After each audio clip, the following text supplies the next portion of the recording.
ꯄꯤꯗꯕ ꯍꯥꯏꯇꯥꯔꯦ ꯁꯦꯡꯅ ꯍꯥꯏꯔꯒꯗꯤ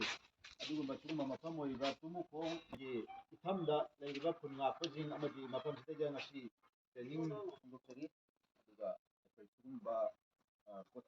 ꯑꯩꯈꯣꯏꯅ ꯊꯤꯟꯒꯗꯕ ꯃꯐꯝꯁꯦ ꯑꯩꯈꯣꯏꯅ ꯋꯥꯔꯤ ꯂꯤꯁꯥꯡ ꯃꯨꯟꯅ ꯈꯪꯉꯒ ꯂꯤꯔꯒ ꯃꯈꯣꯏꯗꯒꯤ ꯃꯇꯦꯡꯅꯤ ꯀꯃꯥꯏꯅ ꯇꯧꯏ ꯍꯥꯏꯕ प्रजाꯁꯤꯡꯒꯤ इहुरसे ꯑꯩꯈꯣꯏꯗ ꯂꯣꯏꯅ ꯂꯩ ꯃꯅꯤꯄꯨꯔꯒꯤ प्रजा ꯖꯒꯥ ꯈꯨꯗꯤꯡꯅ ꯁꯨꯃꯥꯏꯅ ꯇꯧꯏ ꯁꯤ ꯇꯧꯏ ꯍꯥꯏꯕꯁꯦ ꯋꯥꯔꯤ ꯑꯣꯏꯅ ꯂꯤꯕꯗ ꯅꯨꯃꯤꯠ 10ꯅꯤꯁꯨ ꯂꯣꯏꯔꯣꯏ ꯂꯣꯏꯅ ꯂꯩ ꯑꯩꯈꯣꯏꯗ ꯋꯥꯔꯤ ꯃꯔꯝꯗꯤ ꯑꯩꯈꯣꯏꯅ ꯂꯥꯎꯔꯒ ꯂꯩꯔꯛ ꯑꯃꯗ ꯁꯨꯃꯥꯏꯅ ꯆꯪꯈ꯭ꯔꯅꯤꯀꯣ ꯍꯟꯇꯣꯔꯛꯄꯗ ꯒꯦꯠꯁꯤꯗ ꯂꯣꯏꯅ ꯍꯥꯡꯇꯣꯛꯑꯒ ꯅꯨꯄꯤꯁꯤꯡꯁꯤꯅ ꯈꯥꯡꯆꯦꯠ ꯁꯦꯠꯂꯒ ꯄꯩꯁꯥꯁꯤ ꯆꯦꯡꯁꯤ ꯍꯤꯟꯖꯥꯡꯁꯤ ꯆꯦꯟꯊꯣꯔꯛꯄ ꯃꯇꯧꯁꯦ ꯑꯩ ꯃꯤꯠꯇꯒꯤ ꯄꯤ ꯇꯥꯏ ꯃꯣꯏꯅ ꯅꯨꯡꯁꯤꯕ ꯍꯥꯠꯅꯤꯡꯕꯁꯦ ꯅꯨꯡꯁꯤꯕ ꯃꯔꯝꯗꯝꯗꯤ ꯅꯨꯡꯁꯤꯕꯗꯤ ꯃꯌꯥꯝ ꯑꯃ ꯂꯩꯕ ꯂꯨꯆꯤꯡꯅꯕ ꯌꯥꯎꯗꯅ ꯂꯣꯏꯅ ꯃꯈꯨꯟ ꯆꯪꯁꯤꯜꯂꯒ ꯂꯩꯕ ꯇꯧꯐꯝ ꯈꯪꯗꯕ ꯑꯩꯈꯣꯏ ꯀꯩꯗꯧꯗꯣꯏꯅꯣ ꯈꯪꯗꯦ ꯅꯣꯏꯅ ꯍꯥꯏꯔꯛꯑꯣ ꯇꯧꯁꯦ ꯍꯥꯏꯕ ꯃꯌꯥꯝ ꯂꯩ सिगुम मयामसिगी नुंसीबा मयामदुना पिरकपा बोर मयामदुगी मसाक मथुम चेंग हिंजांग नापी सिंगदुनी ngasi मफमसिदा पोरिसि कनागुंबा अमगी मफमदा चलगा लौरदि जोब लाउना पिरकपदा अखोय वारोय नुकाले नुसा सागरा पुंग पारोसि तौबुलदा अखोय nghan changi तौबुलगी बाजारदगी अखोयना मायसे पाइरगा लाउबदा तौबुल बाजारदा मैरा पाइबि लुप 10 लेरम लेकाइसे अंगकपा थौगो अमनि मखोयना मतंग गा तौरगा को अखोय खुनजे लुचिंगगा खाइरगा अखोय मफम मंगादा मतेंग पांगबा चली मखारम तोरंग लाउबीदा होगाकचाइदा अदिगी तोरबुंग बगलागीदा अखोय चट्टी निंदांग पममे सुमाइना तौदना अखोयना लिसांगसेंदा चथारकपसि चनिगा कुनगा निथोय सुबा मचटकी नुमितनि मफम अहुमसिदा अखोयना ngasi लाइसि मरम करिगिदमक्ता अखोयना मसि मीडियादा अखोयना तौरिबसिंजे हापदि ताबु तानिंगौरा हंजल हंजल तौरेना मयाम अमा तौरिसे से अखोयना सुम चपदा कनागुंबा अमनिदि दुम चपा अदुम यावरंगनि तौगदब अखोयना सुम चपदा लैरमदबा ngakta वालamba ngakta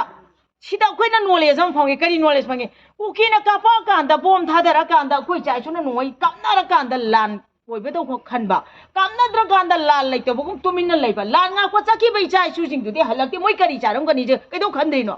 लै ngakसु ngai प्रजा सु ngai इमा लैबा कनबदा कनानो अखोयना ngai दुइसे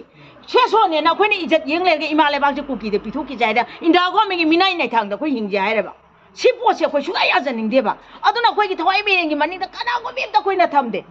थमुद्रसु याय कछु काइबा लेते मणिपुरदा लेबा मियाम खुदिंगना अखोयगी मनिंगदा लेबियो अखोयबु नुंसीबियो अखोय पुन्ना चमिना जायबा वाफमसे थवाई मेरेंगी पुंसी चुपगी अदुम अखोयना सिजरगसु लाहौरगदबा अमनि अदो अखोयना मचत अमा सेमि अदो ngaiगी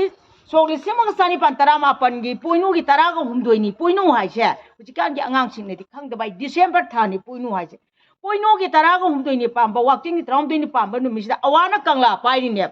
कंगला पाइबसे युमजा कैसा नुमिनेबा हंतकी मेगे तांग हुमजु युमजा कैसा नुमिनेबा युमजा कैसा खुदिंगदा अखोयगी फुरुपसिदा हे मुटननबा थौसिन थौरांगा लोइनना अखोयदा लान तारिसि करिगिनोना अखोयदा क्वेश्चन तौवे अखोय मैतैसिंगदु हुजिफाउ लालावबा अखोय पुंदेमि लालावबा अखोयसि पुंसि यादेबा मागी लोइ लैनेयबा इमा लैबा कनबदे यावबा यादबा मिसि लैब्रबा मणिपुरसे मैतै खतना कनदोरा कनाना कनदोइनोबा अदुना मणिपुरसिदा कनबिनबा मिसि लैतबा लुसिंबिनबा लैतबा मानबा अमखंते अखोयजे मसोय तारगा उजि लुसलकासिदा अखोय ngasi फावबदा डिफंग तौरगा दुम लैबा लैते हाइबा सुंया यारोयबा अखोयना चल्लिबा मफम खुदिंगदे मिसिंगसिना कपपसे करी हाइना तमदोइनो खै तमंग खंगदेबा खांगे सेलगा इमा मयाजरा पुखमदा थोमोक्ता मागी ngaरी ngataida दुकान फमदा तो सिना हापकपसे सिगी मी मिनुंगसिसे लमदम सिदा खुनगा इबिचा सिंगसे मामा सिंगना नुंगसिरि हाइबा वाफम सिबदि मयक सेंगना थवाई मेरेना पुरगा लाइनि मखोयगी नुंगसिबदुनि ngasi पुरा लाइसि कोइ कनागुमदा दुम हाइनरगा दुम तौवे मजु तौनिंगदेबा मखोयगी पोटका पामद्रेबा अखोय मोय लेबा कलो हायरगा मोयदि लेबा कंद्रे लेबासे ओइना थुगाइरेबा मोयदि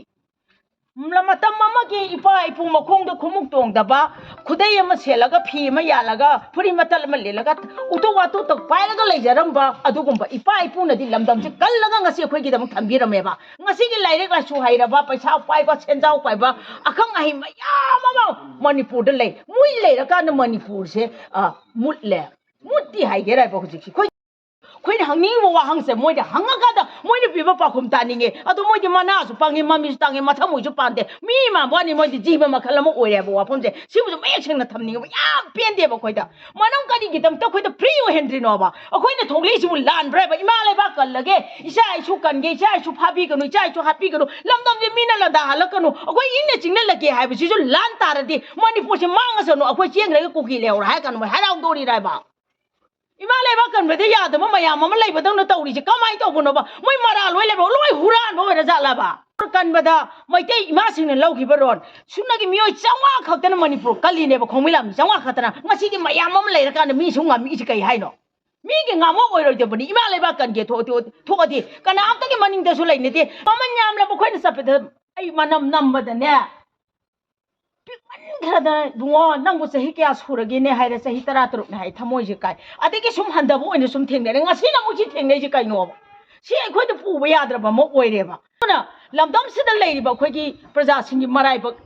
मते यामदा थिरे हाइबसे थवाइ मिलेना खंगना मणिपुरगी मफम खुदिंगमक्ता खुनंगा पसिंगी अवाबगे मपाउची पुरगा अखोइ अमुक्तंगी चुंगजनबा याब्रा हाइबा खोंगचत्तुदा लिसांग सिना चथजरकपा खुनंगा पसिंगदा मतेंग पांगबगी चनिगा कुनिथोरि सुबा खोंगचत्सिदा ngasidi nungsijarba lamdamjigi chaino mayamga thengnabase अखोइदा पुंगिंगसिदा यामना nungsiबमजु फावी कपिंगबमजु फावी नुंगाइबमजु फावी